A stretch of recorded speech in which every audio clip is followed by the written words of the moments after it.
Let's check in on some other trending tickers not named Microsoft. Chipmaker giant Texas Instruments posted an earnings beat for the fourth quarter, but had its worst sales decline since 2020. The company also issued weaker than expected guidance, kind of like Microsoft for the first quarter, as CEO Rich Templeton pointed to slowing demand in all end markets, except, I should add, the auto market. I beat you to it, Julie. But overall, seeing weakness in lots of different places. Also worth pointing out, the industrial end market, which is about 40% of Texas Instruments' 2022 sales there declined 10% sequentially. That is a huge, huge drop.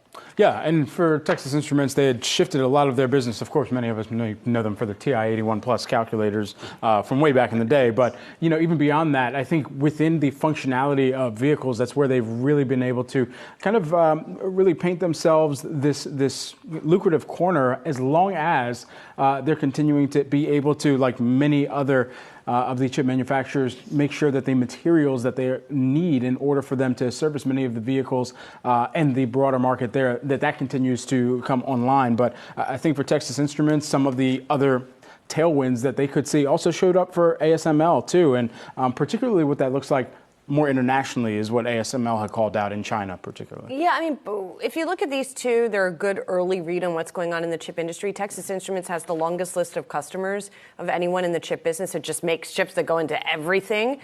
And so it is interesting that everything except auto was not doing great. At the same time, the company is saying it has no plans to cut jobs. So it is it feels like the semiconductor industry is waiting for the next upswing, right? We are in this down part of that chip cycle, but maybe we're going to get back up there. They don't want to let people go in anticipation of that, perhaps. When it comes to ASML, interesting there because the numbers were better than estimated, the sales projection better than estimated, but ASML calling out some of the Chinese control measures, or the sort of getting caught in the middle of the ongoing tension between U.S. and China and the effect that could have on sales. So that seems to be more of a pressure on that stock than the actual numbers. I do wonder if TI will have to start or look at least layoffs. A couple things in addition to add here. They did notice an increase in cancellations in the quarter, along with some customers pushing out orders. So you never want to hear that. And then secondarily, their first quarter EPS guidance, 164 to 190, was really well below consensus on the bottom end of 186. So a big whiff there. And job cuts, announcements of that have been rewarded by the market. So we'll see. Yeah, keep a close eye on the SOXX as well. I share semiconductor ETF. I've been tracking this one, and even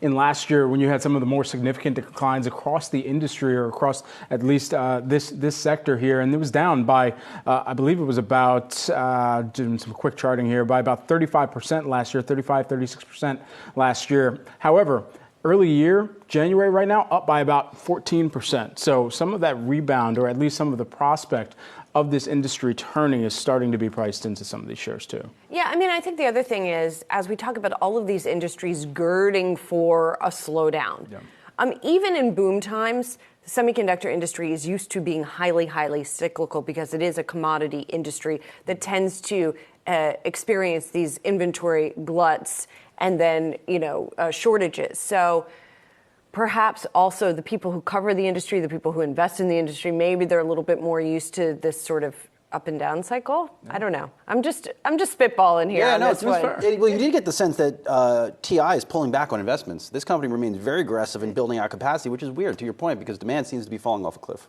Well, and a lot of this capacity build that we're talking about for the semi industry right now is very long-term anyway, especially when we're talking about some of its competitors building new plants in the U.S., for example. I mean, that's not something you're going to cancel overnight, because you're seeing 2, even 3, even 4 quarters of declines, right? If you're building out the factory for 2025 or 2026. Right, Brad, you mentioned the calculator. I recently got a TI last year, and it was cool because you're able to plug it in and recharge it. And I thought back to when I got one in 5th grade. It was like $150, had batteries in it. So talk about technological wonders. That's it for me. You voluntarily went out and got one, and it wasn't. I have my bag. I'll show you after the show. Yeah.